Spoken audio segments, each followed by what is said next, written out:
नमस्कार, जनतंत्र टीवी देख रहे हैं आप। आपके साथ मैं हूं संतोष कंगवार। बुलेटिन की शुरुआत करेंगे। देहरादून में सीएम तीरथ सिंह रावत ने स्वास्थ्य सेवाओं का निरीक्षण किया है और जिले के अधिकारियों और स्वास्थ्य कर्मचारियों से स्वास्थ्य सेवाओं का फीडबैक लिया है। साथ ही कमियों को पूरा करने का आश्वासन दिया है। आपको बता दें कि सीएम ने कोटेश्वर माधव आश्रम में कोविड अस्पताल का निरीक्षण करने के बाद जिला अस्पताल गए, जहां पर उन्होंने व्यवस्थाओं का जायजा लिया। वहीं पत्रकारों के सवाल का जवाब देते हुए उन्होंने कहा है कि सेवाएं अच्छी तरह से चल रही हैं और इसे हम पटरी पर उतारने में लगे हुए हैं।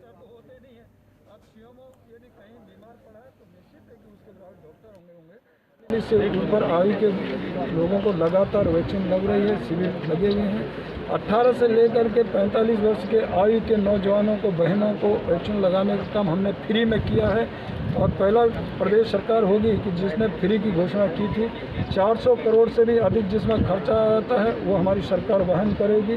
और हमने अभी आपका बाहर स्टेट प्रदेश केंद्र सरकार ने स्टेट सरकारों को यह जिम्मा भी दिया है कि आप स्वयं भी मंगा सकते हैं। अभी केवल भारत सरकार ही हमको उपलब्ध करा दी थी, वो बाहर अन्य अदर्स कंट्रियों से भी हम लोग कर रहे हैं मंगाने। मुझे लगता है कि इसकी भी कमी नहीं। सीएम तीरथ सिंह रावत जिला मुख्यालय गोपेश्वर पहुंचे, जहां पुलिस मैदान में गार्ड ऑफ ऑनर के बाद जिला अस्पताल पहुंचकर स्वास्थ्य व्यवस्थाओं का जायजा लिया। इस दौरान जिला अस्पताल गोपेश्वर में लग रहे ऑक्सीजन प्लांट का निरीक्षण किया और संबंधित विभाग को जल्द से जल्द ऑक्सीजन प्लांट की शुरुआत करने के निर्देश दिए। इसके बाद CM vaccination centre PG college Gopeshwar पहुंचे, जहां पर उन्होंने 18 से 45 आयु वर्ग के लोगों को हो रहे टीकाकरण का भी जायजा लिया। इस दौरान उन्होंने भाजपा कार्यकर्ताओं से भी मुलाकात की और जिले की स्वास्थ्य व्यवस्थाओं को लेकर सलाह मशवरा किया। उन्होंने कहा कि सरकार पूरी तरह से आम लोगों की मदद के लिए खड़ी है और सभी लोगों का वैक्सीनेशन इसके लिए हर संभव कोशिश की जा रही है। ऑक्सीजन प्लांट पहले भी चालू था, लेकिन आज पूर्वत और 2 दिन के अंदर ये तैयार हो जाएगा, ऐसा मैंने निर्देशित किया है। और फिर उसके बाद कोई कमी ऑक्सीजन की नहीं रहेगी। साथ ही आज कल रात में 100 मैट्रिक टन भी हमारा बंगाल और झारखंड से आया है, जो रात को ट्रेन आई है। उसमें से भी हम लोग 40 एमटी के कुमाऊं मंडल में और 60 यहाँ, और यही सब जगह अन्य डिस्ट्रिक्टों में भी आएगा। के सौवा के ये फ्रंट लाइन वाले हैं और स्वास्थ्य कर्मचारी, डॉक्टर्स, आपका एएनएम, नर्स हैं। और इतना ही नहीं तो मैं तो कह सकता हूँ कि पुलिस के जवान भी, और वो भी फ्रंट लाइन में हैं, आगे आकर के काम करते रात दिन लगे रहते हैं, सफाई कर्मचारी हैं। और इतना ही नहीं तो मैं तो आपको भी मानता हूँ, मीडिया के लोगों को, क्योंकि आप भी जनता के बीच में जूझते हैं, तो इनको हमने फ्रंट लाइन में लिया है। आपको भी फ्रंट लाइन में लिया है, पहली बार लिया है। और इनके लिए स्वास्थ्य की चिंता करना हमारा कर्तव्य, क्योंकि ये पूरी तरह जूझते हैं। तो स्वाभाविक है, तो स्वास्थ्य कर्मचारी रात दिन रहते हैं, अपने बच्चों से अलग हैं, काम कर रहे हैं, उनके लिए व्यवस्था हो जाए। तो इसके लिए हमारे पास पूरा धन है, पर्याप्त है, कोई कमी नहीं है। मैंने कहा ना कि हर समय पे सारी चीज़ें उपलब्ध हो रही हैं। इवन कि मैंने जो कहा 18 वर्ष से 45 वर्ष के आयु के नौजवानों को, बहनों को हम वैक्सीन लगा रहे हैं। वो स्वयं खर्चा प्रदेश सरकार, पहला सरकार होगी प्रदेश जिसने पहला शुरुआत किया है।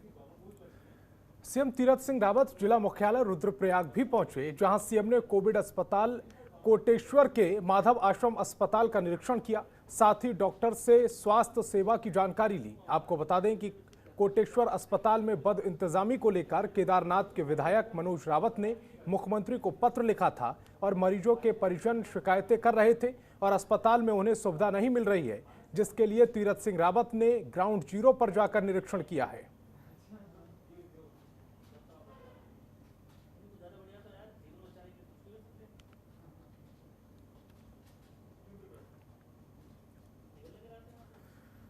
उत्तराखंड में कोरोना संक्रमित और मरीजों की मौत के मामले थम नहीं रहे और इसी को लेकर प्रदेश सरकार लगातार ज्यादा से ज्यादा लोगों के वैक्सीनेशन करवाने पर जोर दे रही है और प्रदेश में वैक्सीन की कमी ना हो, इसके लिए अब प्रदेश सरकार ने कोविड-19 वैक्सीन को खरीदने के लिए ग्लोबल टेंडर प्रकाशित कर आदेश जारी कर दिए हैं। आपको बता दें कि स्वास्थ्य सचिव अमित सिंह नेगी ने आदेश जारी किए हैं और इसको लेकर दूसरे देशों से वैक्सीन इंपोर्ट करने के लिए बनी समिति द्वारा ग्लोबल टेंडर का डॉक्यूमेंट तैयार कर दिया गया है।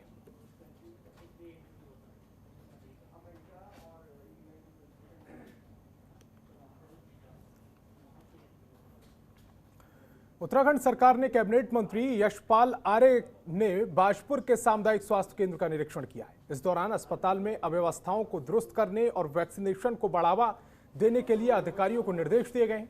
आपको बता दें कि उत्तराखंड सरकार ने कैबिनेट मंत्री को ऊधम सिंह नगर की स्वास्थ्य व्यवस्थाओं को दुरुस्त करने की जिम्मेदारी दी है, जिसके चलते कैबिनेट मंत्री बाजपुर के सामुदायिक स्वास्थ्य केंद्र पहुंचे। इस दौरान उन्होंने अस्पताल का निरीक्षण किया और अधिकारियों से व्यवस्थाओं की जानकारी ली।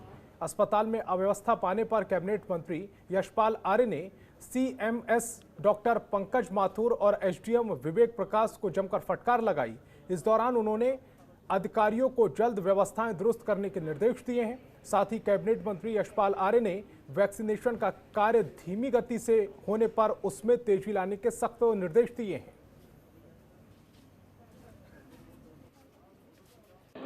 देखिए, कोविड पर किस तरह से नियंत्रण किया जाए और उसके लिए पिछले दिनों में हमने एक बैठक भी ली।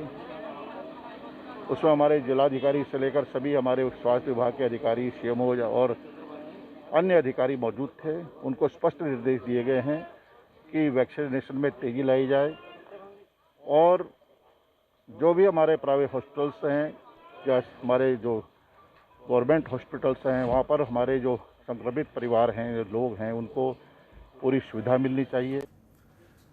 प्रदेश में लगातार बढ़ते कोरोना के मामलों को देखते हुए प्रदेश सरकार ने कई सारे सख्त नियम लागू कर दिए। वहीं शासकीय प्रवक्ता सुबोध उनियाल ने जानकारी देते हुए कहा है कि अगर लोग नहीं माने और मामले इसी तरह से लगातार बढ़ते रहे तो हम इस कर्फ्यू को और भी ज्यादा बढ़ा सकते हैं, क्योंकि हमारी सबसे पहली प्राथमिकता प्रदेश में कोरोना के मामलों पर लगाम लगाना है और इसी के तहत प्रदेश सरकार ने शादी में सिर्फ 20 लोगों को ही जाने की अनुमति दी है।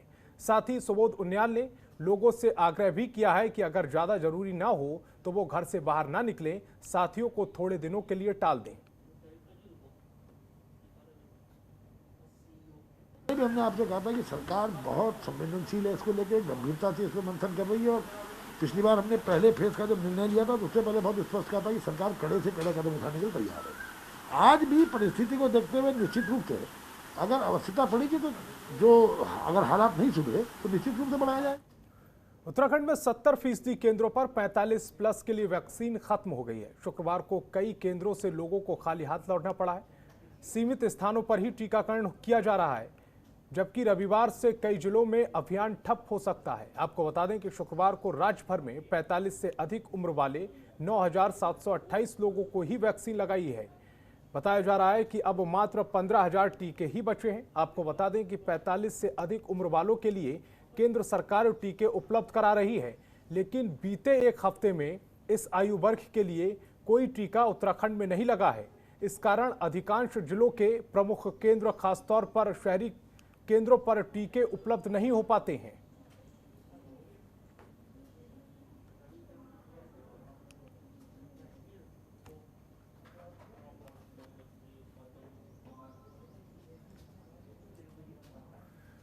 उत्तराखंड में भी अब ब्लैक फंगस की बीमारी मरीज मिल रहे हैं और इस मरीजों को मिलने के बाद स्वास्थ्य विभाग के सामने एक और बड़ी चुनौती आ गई। वहीं कांग्रेस ने भी अब प्रदेश सरकार से इस बीमारी से निपटने के लिए तैयार रहने को कहा है। कांग्रेस के प्रदेश महामंत्री नवीन जोशी ने सरकार से मांग की है, अब जिस तरह से प्रदेश में ब्लैक फंगस की उपस्थिति हो रही है, ऐसे में प्रदेश सरकार को इसके लिए एक ठोस रणनीति बनानी चाहिए जिससे इस बीमारी से बचा जा सके। तो ब्लैक फंगस वो बीमारी है जो कोरोना पॉजिटिव होने के बाद जब मरीज नेगेटिव होता है, उस मरीज को ब्लैक फंगस की बीमारी हो सकती है। ऐसे में कांग्रेस नेता ने एक ठोस रणनीति बनाने की सलाह दी है। प्रदेश सरकार से कहा है कि ब्लैक फंगस से निपटने के लिए कारगर रणनीति बनाई जाए।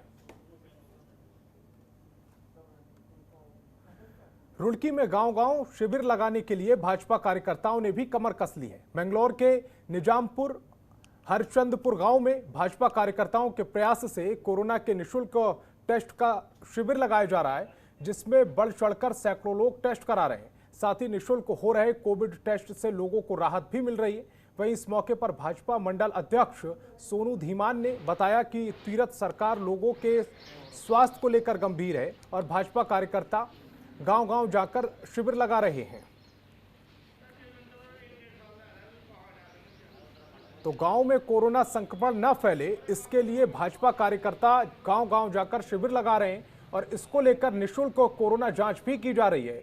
इस शिविर में गांव के ऐसे लोग जिनमें संक्रमण के लक्षण नजर आ रहे हैं, उनके टेस्ट किए जा रहे हैं और टेस्ट कराने के बाद अगर कोई संक्रमित मिलता है तो उसे फिर जरूरी चिकित्सा सुविधाएं दी जा रही हैं।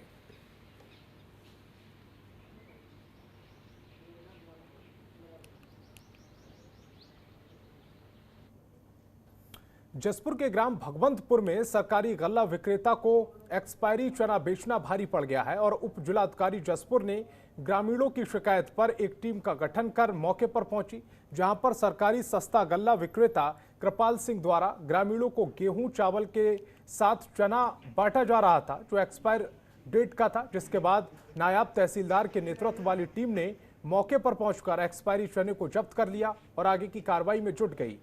तो सरकारी गल्ला विक्रेता को एक्सपायरी चना बेचना भारी पड़ गया है। ग्रामीणों की शिकायत पर उपजिला अधिकारी ने एक टीम का गठन किया। टीम मौके पर पहुंची तो पाया कि जो शिकायत की गई थी वो बिल्कुल ठीक थी, एक्सपायरी चना वाकई बेचा जा रहा था, जिसके बाद गल्ला विक्रेता के खिलाफ कार्रवाई की गई है। खबरों के निष्पक्ष विश्लेषण के लिए सब्सक्राइब करें Jantantra TV and press the bell icon. Never miss any update.